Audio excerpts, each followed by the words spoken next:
JEE Main 2024 6 All India ranks under 100. Admissions open. Kakinada and Visakhapatnam. Aditya Junior Colleges. ఈరోజు విచారకరమైన దినం. Almost all ఒక legend లాగే జీవితాన్ని సాగించిన పెద్దలు, ఎంతో మందికి ఉపాధి కల్పించిన పెద్దలు, ఈ రాష్ట్రంలోనే ఉమ్మడి రాష్ట్రంలోనే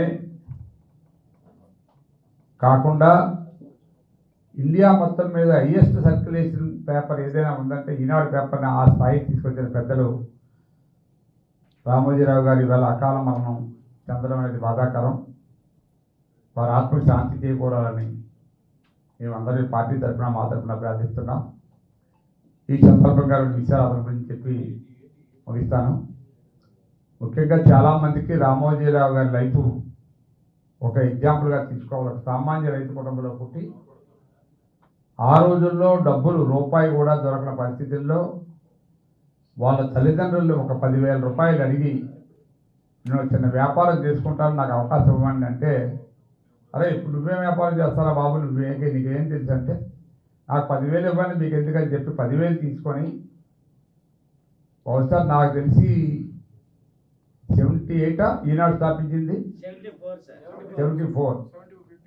74లో ఈనాడు పేపర్ను స్థాపించి ఈరోజు తెలుగు వాళ్ళు గర్వించేలా ప్రపంచం మొత్తంలోనే ఈనాడు పేపర్ని ఆ స్థాయికి తీసుకొచ్చిన మహానుభావుడు రామోజీరావు గారు. అది ఒకటే కాదు, ఎన్నో పరిశ్రమలు పెట్టారు. ఇవాళ రాష్ట్రంలో ఇండియాలోనే ఒక ఫిల్మ్ ఇండస్ట్రీకి కావాల్సిన స్టూడియోని కట్టి ఒక రికార్డు సృష్టించారు. దాంట్లో కూడా ఎంతోమందికి ఎంప్లాయ్మెంట్ ఇవ్వగలిగారు.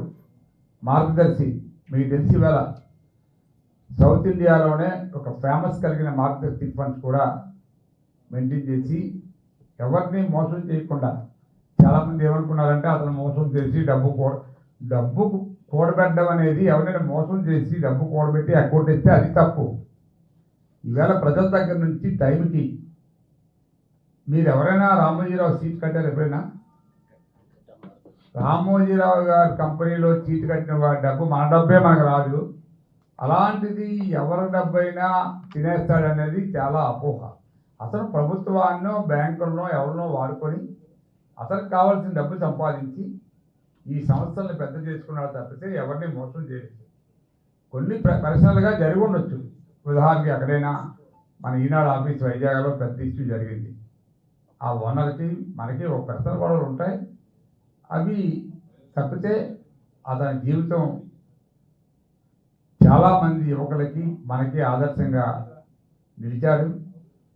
అటువంటి మహానుభావుడు ఈవేళ చనిపోవడం అనేది ఈ రాష్ట్రానికి తీరం లోటు, ఆ కుటుంబానికి తీరం లోటు. మరి ఆ భగవంతుని ప్రార్థిస్తున్నా ఆ కుటుంబానికి ధైర్యంగా ఉండాలని, మరి అతనికి